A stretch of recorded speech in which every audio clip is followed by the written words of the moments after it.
Well, folks, it's now midnight, and I've been sat here with the doors open until about 10 minutes ago. It's been that lovely and warm. But of course, the downside is we get this effect, and all these lovely midges come into the boat and then congregate all around the wall. But ask me if I'm worried. Because I'm not. Because our friendly spiders will come out tonight and they will gobble up all the nasty midges. And when I get up tomorrow, there will be no nasty midges left. Because they'll all be in the spider's tummy.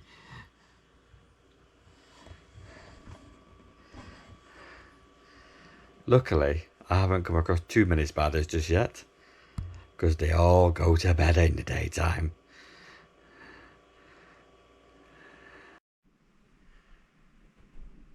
So, boys and girls, as predicted, the spiders were out last night, and there is not one single midge or naughty little insect in this boat all day long. So, there must be a big fat spider somewhere, but we'll worry about him when we see him. So about to set off cruising now to Winsford. A little bit windy outside, but not going to worry too much about that. So let's crack on. The dog's going wild, so she's ready to move. Let's get moving.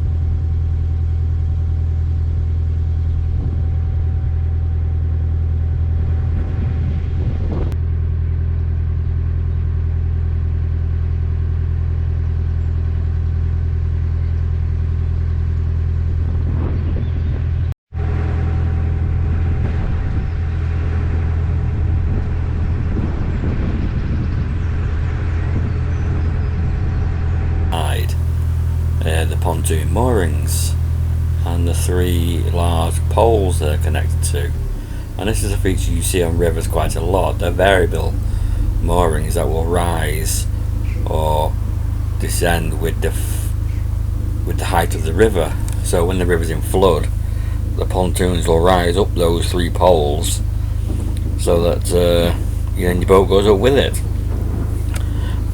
And I was told about this low bridge, and I thought, yeah, that'd be no problem. I've been in the low bridge before, because I didn't twig that the bridge isn't on poles, it's just fixed. So if the water level in the river rises, then the headroom on the bridge basically doesn't, it gets lower. And as you can see from the footage, I creep under it with inches to spare. I'm having to cower down below the hatch virtually, otherwise it'll take my head off. Luckily the river wasn't too high on this occasion, and if it had been, I'd have had to take my chimney off and all the coal off the roof, and hence the reason why there's a pontoon mooring next to it for people who might have to pull over and adjust all the clutter and rubbish that they keep on top of their boats.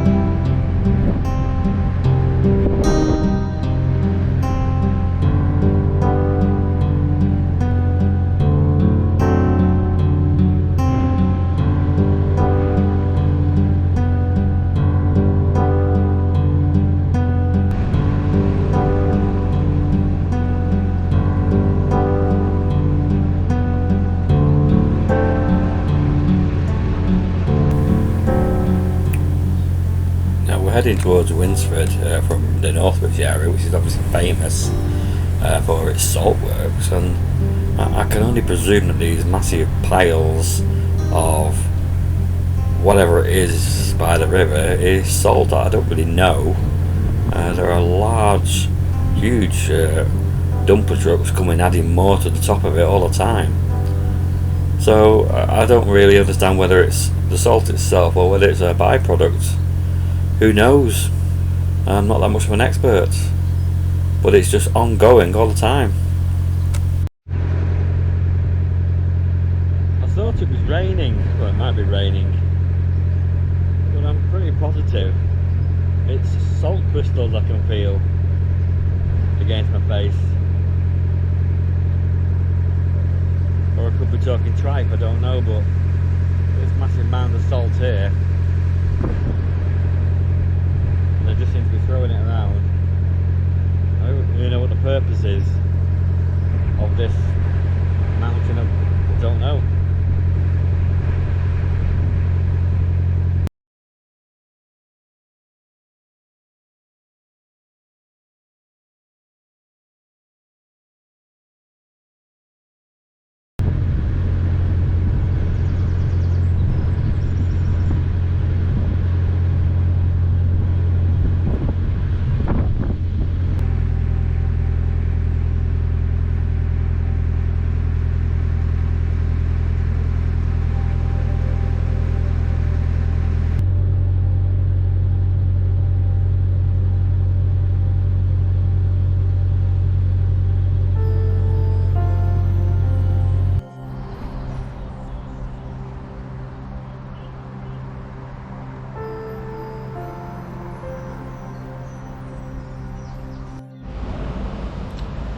So folks, this is the visitor moorings at Winsford, and it's basically cack. It's crooked, so you get the middle of the boat to the side and the back end and the front end stick out. And then apparently if you go beyond this bridge, there is a flash that you are gonna basically get stuck in if you go near it. Although just before the flash there is supposed to be a semi-marina type parking mooring area, but to be honest with you, my anxiety won't let me go past this bridge, so hey ho.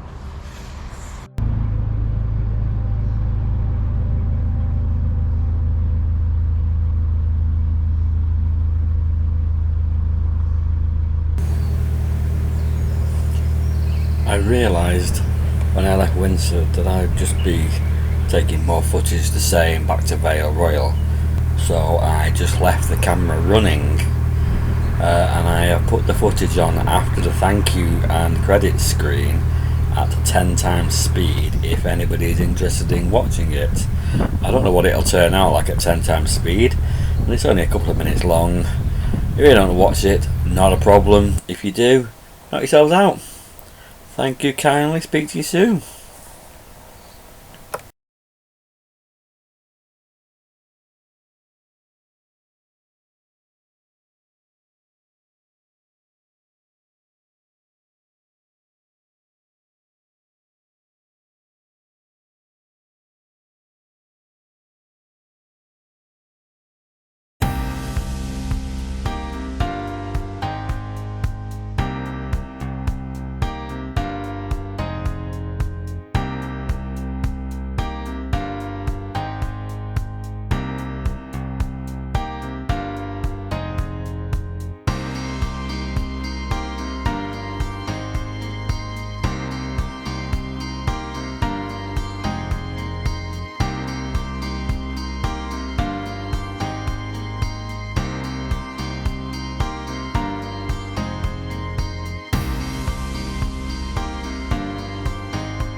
So you'll see a lot of faffing around when I'm mooring up on my own, and that's because basically I have to jump off the boat with the centre line, pull the boat in, and it's not a light boat, it's between 16 and 18 tonne depending how much fuel and water's in it, so it doesn't just come in a whisk of a flash. You know, it'll come in when it's ready, just got to give it a gentle pull, and then you've got to go and tie the front end up, and of course while you're doing that the boat then drifts back out of position, so then you've got to go and then pull it back in with the centre line, and then you've got to go and do the back end and tie that up, by which time the front rope will again need readjusting. So it's a bit of a faff on your own, and the key to it is basically not to rush, because if you rush it just won't work for you. So that's why you see me wandering up and down the boat like a maniac, constantly pulling it in because the wind's constantly blowing it away from the bank. But we get it done in the end, and the key to it is not to rush.